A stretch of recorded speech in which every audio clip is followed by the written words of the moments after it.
Pandong, sa daan naglalakad. Bitbit ang kwento, dala ang sining at aral. Sa bawat hakbang, may kwento't alaala. Amerika't bayan, pinagsama sa tala. Tatay Pandong, ating samahan. Sa kwentuhan, tawanan, walang hangganan. Sa hirap at ginhawa, masarap kasama Tatay Pandong. Ikaw ang inspirasyon ng masa.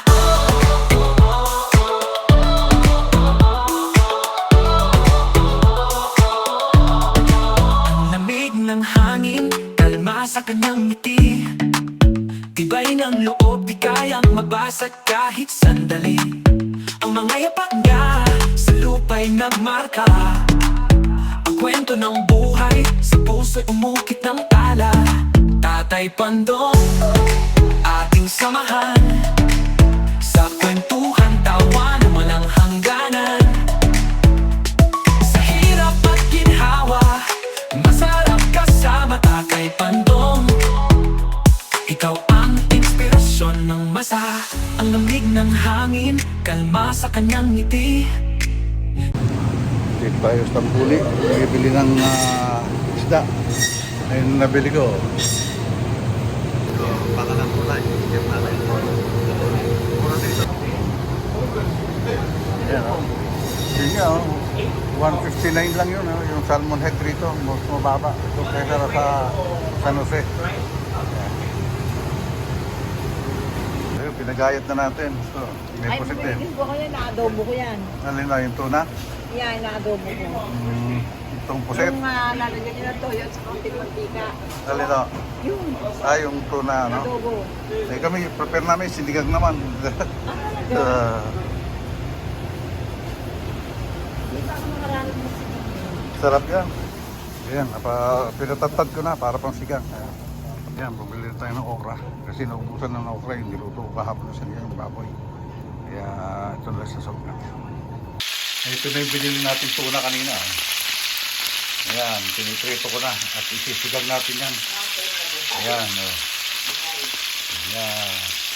Ito tayo iba. Ito yun, o. Sasawgan natin na ang sasawag natin din para din tayo. Saka yung kangkong, o yun. Nakahuli na natin yan. Yung ibang luto na. Ano lang naman yan eh, kaya pinirito para hindi siya madurog. Ayan, o.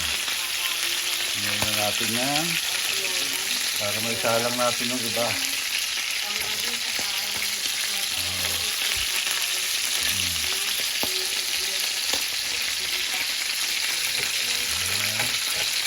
Tapos yung gabi, wala na palang gabi, bibili pa. Yun, no? No. Okay. Nagpiprito tayo. Siyempre, piprepare na natin ito mga kapatid itong din.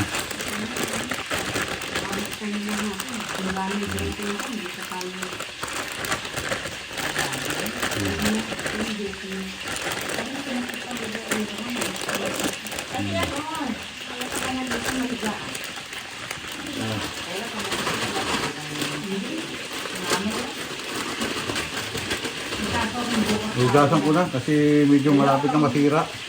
Yung beans na to. nakakapagod. Nakakapagod. Yan o, malapit siya masira. Nandito ako. Nakakapagod na ilang namin. Ha? Kasi tignan namin yung bahay, napakalayo. Tapos walang access back. Sa ano, Delano Arto. Hanggang ngayon, wala pa kami nakukuhang bahay. Ang hirap pala masarap ngayon dito, hindi katulad ng araw. Alam mo ba? 900. Mataas pa. Basta mami ako may kwento sa inyo. Wala pa na kayo, mamaya ako natutulog na yan. Matutulog ka na daw, sabi ni Mana. Ito ko na. Huwag na. Hayaan mo sa mainitan.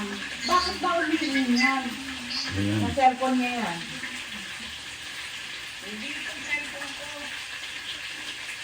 Bakit? Ayan ah. Nanayo mo na nagsasalita. Yun. Nanonood ka ba? Sino kausap mo?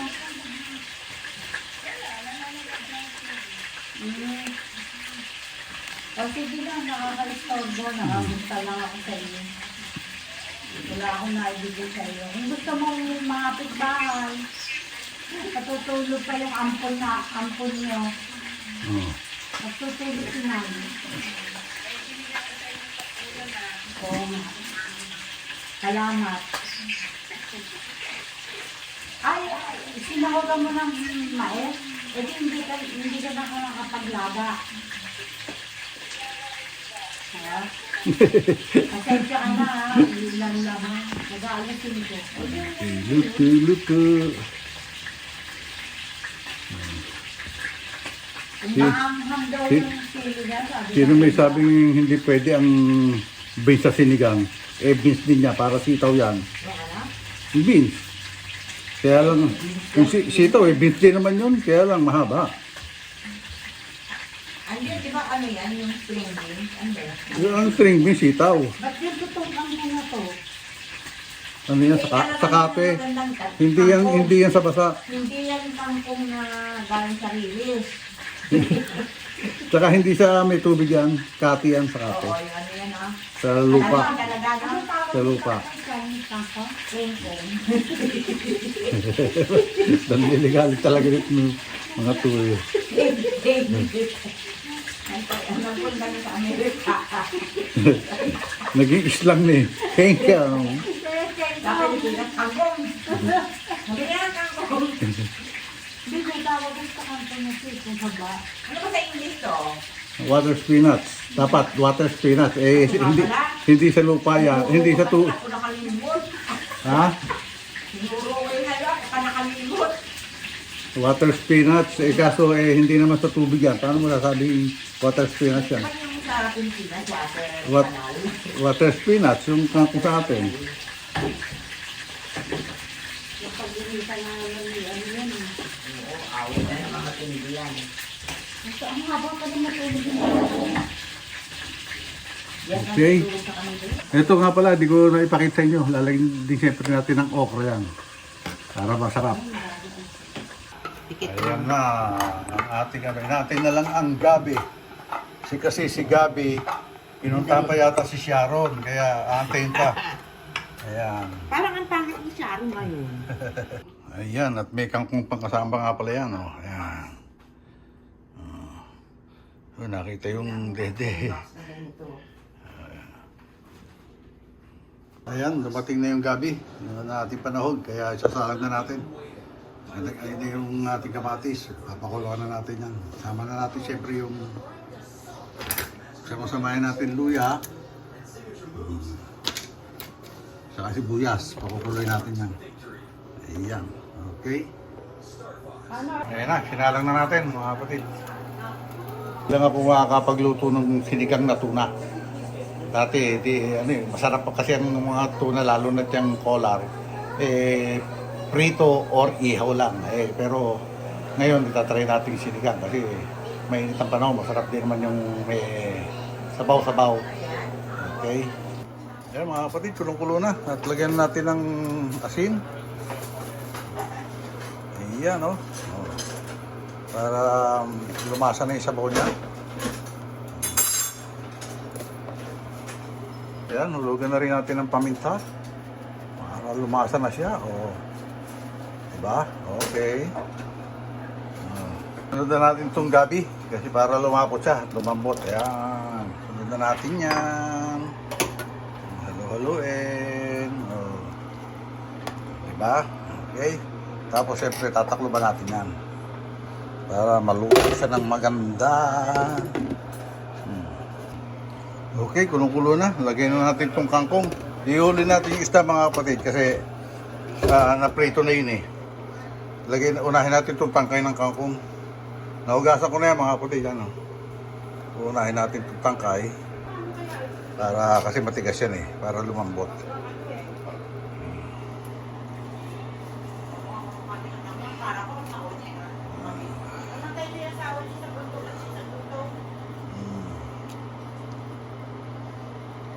Ayan, oh. Oh. Yung pinapanood nila yung kay Daddy Frankie na sa Isabela, yung malnourished na bata. Tsaka yung buong pamilya yata, yung malnourished eh. Namatay na rin ang ama sa gutom. Pinapanood nila. Ayan. Okay, ihulog na naman yung dahon para magsunod-sunod ang luto niya. Dahon ng kangkong. Ito yung kangkong sa kate. Sa lupa to pinasibol, hindi sa tubig.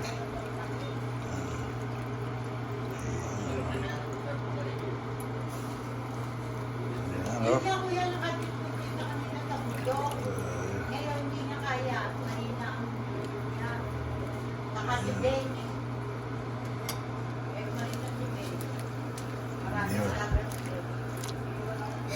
Yun, no? Yung mga nakukuha niya, parang mga na ano sa kanila. Yun, okay. Ano tawag doon? Ayan. Pwede na natin ihulog yung isa, mga kapatid. Ayan. Meron akong tayo. Oh, di ba? May ganun yan ah. Hindi, meron mo na. Ayan, ihulog na natin itong isda. Ayan, oh. Pinirito muna natin para hindi siya madurog. Ayan. Parang dininding eh. Di ba? Parang dininding. Oh.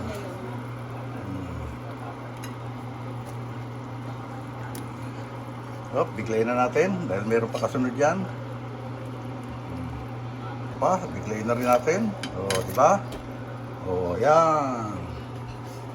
Ilubog natin. Ilubog. Tama-tama lang yung pagkakalagay ko na sabaw. Oh. Marami pala yung isda. Kuya, inubos ko na lahat. Yung pati yung pinirito mo. Baka kasi gusto natin yung pinirito. Piniprito mo talaga yan, kuya? Pag sinigang ko. Masarap din yan. Ako ngayon lang ako nakapagsigang ng ano eh. Ng tuna eh. Salamat nga pala doon sa mag-asawa na nagpatira sa amin dito pansamantala. Kasi habang naghahanap kami ng malilibatang bahay, ang hirap din maghanap ng maupahang bahay dito ngayon. Kasi marami na ring trabaho kung ano rito. Mga pabrika, mga bodega, marami na ring opportunity rito sa Carson. Kaya mahirap na maghanap ng bahay.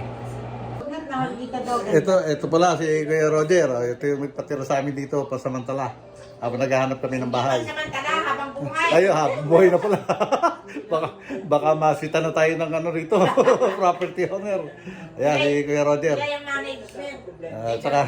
Saka yun, oh. Oh, ayan, si Doña Helen. Si Ate Helen. Giniginaw ko eh. Giniginaw. Ang lakas kasi ng aircon nila, kaya malamig. Yan. Pero tinapakita mo yung init. Init. Ang init nga ng panahon. 6:20 na. Pero Si nanay, wala kasi mangot na naman. Oh, yan, sakit daw ang mata niya. Yan, ihulog na natin itong okra. Hindi, ito nung unang beans. Matigas niya, medyo matigas pala to kaysa okra. Yung beans. Kumbaga, kung ano nga lang yung available dito. Dahil hindi na kami bumili ng sito. Napakamahal ng sito rito, mas mura pa yung beans. Ito, tapos ito, naka-stack sa rep. Kaya ito na lang ihuhulog, isama natin sa sinigang. Di ba? Para-paraan lang yan. Sabi nga. Ito nga, sa kare-kare, pag mahal ng sito, ito na lang din sinasahog nung nagtatrabaho ko sa mga Filipino restaurant. Yan na isinasahog. Oh. Huwag lang natin to. Ayan. Tapos lalagay na natin yung okra. Saka sabay na yung sili dyan. Sabay na yung siling maanghang. Sabay na natin. Ayan o.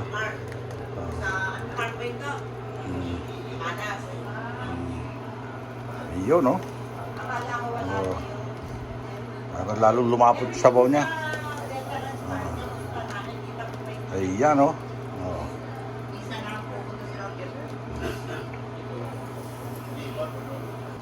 Sabay na rin, i-holder natin to ating tamarind.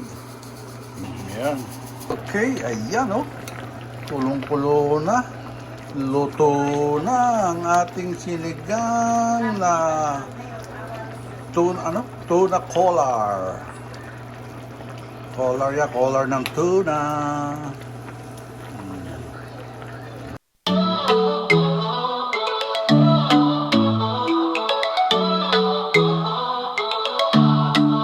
Si Tatay Pandong sa daan naglalakad, bitbit ang kwento, dala ang sining at aral. Sa bawat hakbang may kwento alaala, Amerika't bayan pinagsama sa tala. Tatay Pandong, ating samahan,